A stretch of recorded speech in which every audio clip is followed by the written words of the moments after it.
Yes, Jewish. yes, of course. His brother actually was in the Zionist movement as well, David Miliband. Perhaps not, obviously, an Orthodox Jew, given he had a bacon sandwich.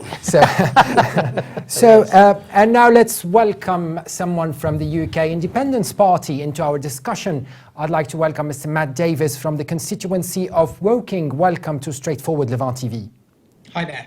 Mr. Davies, while the UKIP is more focused on controlling immigration from within the EU, what is it that some individuals seem to portray the party as anti-Islamic? Okay, so UKIP believe that one of the core tenets of being able to call yourself a nation is the ability to control your immigration and control your borders. Unfortunately, throughout the years, Labour and Conservative governments have given that right away. And the European Union, and effectively an unelected bunch of commissioners in the European Union, now make those border laws, plus a lot of other laws, that they really should not be, in our opinion. Now, on the anti-Islam piece, UKIP is not anti-Islam. If you look in the manifesto for UKIP, there is not a single anti-any group policy in there. Yes, there are pro-British policies in there, and we are unashamedly support putting the British people first, but Islam, we haven't got a problem with Islam. We haven't got a problem with any religion. What we do have a problem with, and this may be why the far left, the establishment and the EU forces attack us on this issue, is we speak the truth. And that means if there's a fascist element of any group, and let's be honest, there is a small percentage of Islam that does have that problem, just like most other groups have, then yes, UKIP will speak out loudly against that sort of element. And that's where our enemies, the people in the establishment and the hard left, they use that at every opportunity to try and paint us into being something we're not, thus to try and quell the support that is rising every single day here in Britain for UKIP. Mr. Omar Ismail here from the Labour Party in the constituency of Watford would like to interject. Okay. Well, of course, I think Mr. Davies seemed to forget what his leader has said about the Muslims being a fifth colonist. I'm proud of being a Muslim. I'm proud of being a British citizen that lived in this country perhaps longer than Mr. Davies has been on this earth. I have contributed to life in Britain in many degrees. Mr. Davies seemed to forget also that one of the comments that Mr. Farage has made recently in a public speech, in a private speech, that it is not compatible being English and a Muslim. And I think, having heard what Mr. Davies said, they probably have a selective memory of what his leader is saying. Okay, can I come back on that? Of course. So you're absolutely painting Mr. Farage to saying things that he's never actually said. When he talks about a fifth column, he doesn't mean all of Islam. He absolutely has never said that, and he absolutely means the small element that do want to change Britain to be an Islamic state. There are these people. Where is your evidence of this? Where is your evidence that there is? Go on to Google and do a search for Adam Chowdhury. Go and do a search for the ISIS marches in London. There's plenty of evidence. There is a small fascist element. Small, absolutely small. Small. I don't. It's not the entire Muslim community in Britain, Mr. Davies. Of course not. Woking should be proud. Islamic. Woking should be proud that it had the first mosque in Britain built well before you and I were born. Yeah. And there is a huge heritage, Islamic heritage in Britain that you and Mr. Farage are ignorant of. Muslims in this country have contributed. Muslims in this country have contributed to the life of the whole country. No one's Muslims have fought for this country. No one's arguing with that. So for you and Mr. Farage to come along and simply denounce a whole religion We It's don't. unacceptable. But Mr. We don't. Ismail, 1 second, Mr. Davies. Mr. Ismail, like Mr. Davies just said, it's a small, perhaps a minority within the Muslim British community that has the rhetoric of the likes of Anjem Chowdhury, the fascist mentality. But it takes only We are a few. against those as well. Yeah, but it takes only a few to cause havoc in the country. Yeah, well, exactly. But Mr. Farage also said it's not compatible being English and Muslim. He didn't say that. I know. I followed the news fairly closely, and I must say I've never heard Nigel Farage say that. I don't know where you get your basis. Say what?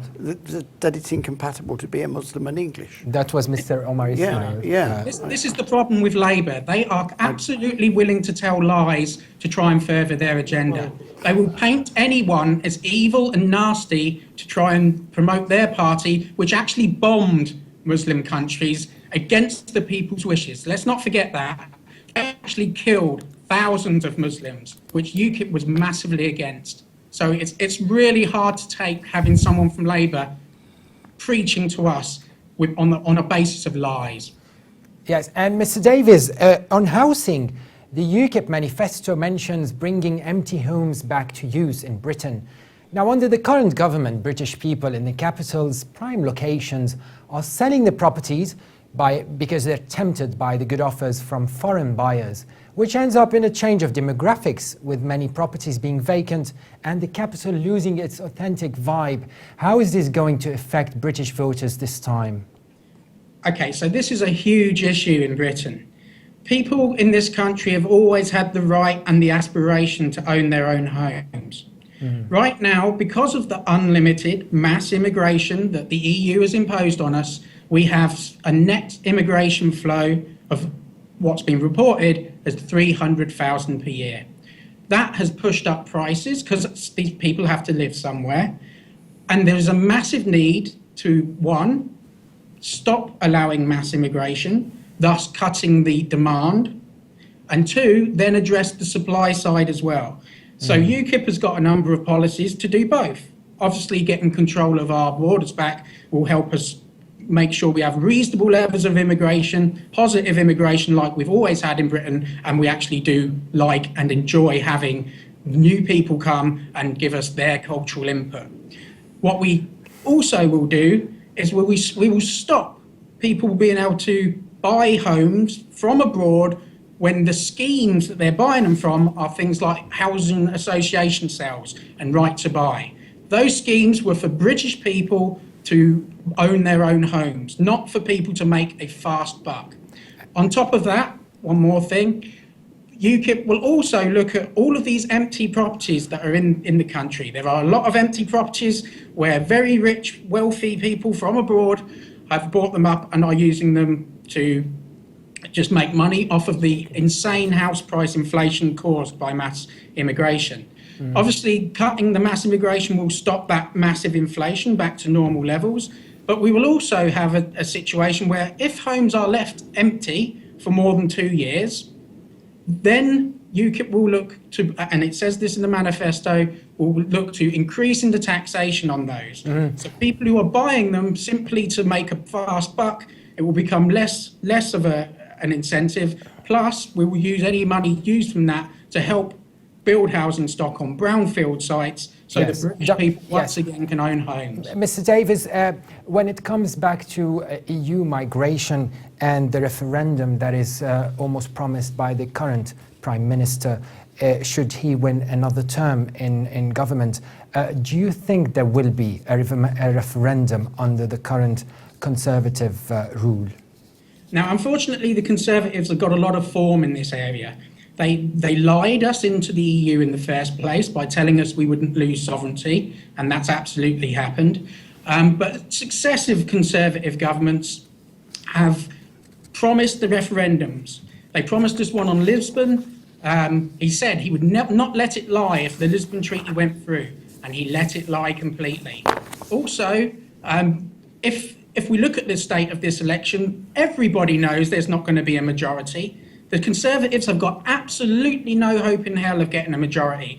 And Cameron is banking on that because he knows he will then not have to deliver a referendum because the Lib Dems or whoever he jumps into bed with will be a convenient excuse not to give a referendum. The guy's a fraud, basically, and if the British people aren't waking up to this by now, I don't know what it's going to take. Mr. Matt Davies, member of the UK Independence Party in the constituency of Woking, many thanks for being on the show. Thanks a lot.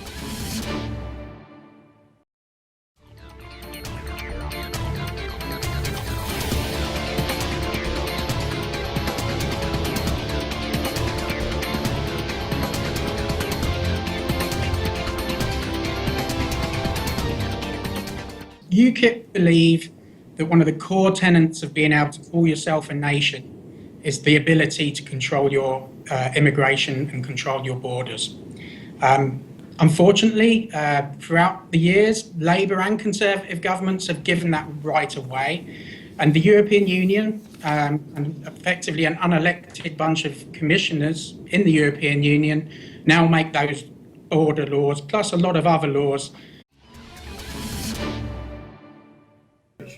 Yes, of course. His brother actually was in the Zionist movement as well, David Miliband. Perhaps not, obviously, an Orthodox Jew, given he had a bacon. Hi there. Mr. Davies, while the UKIP is more focused on controlling immigration from within the EU, what is it that some individuals seem to portray the party as anti-Islamic? Okay, so Sandwich. And now let's welcome someone from the UK Independence Party into our discussion. I'd like to welcome Mr. Matt Davies from the constituency of Woking. Welcome to Straightforward Levant TV.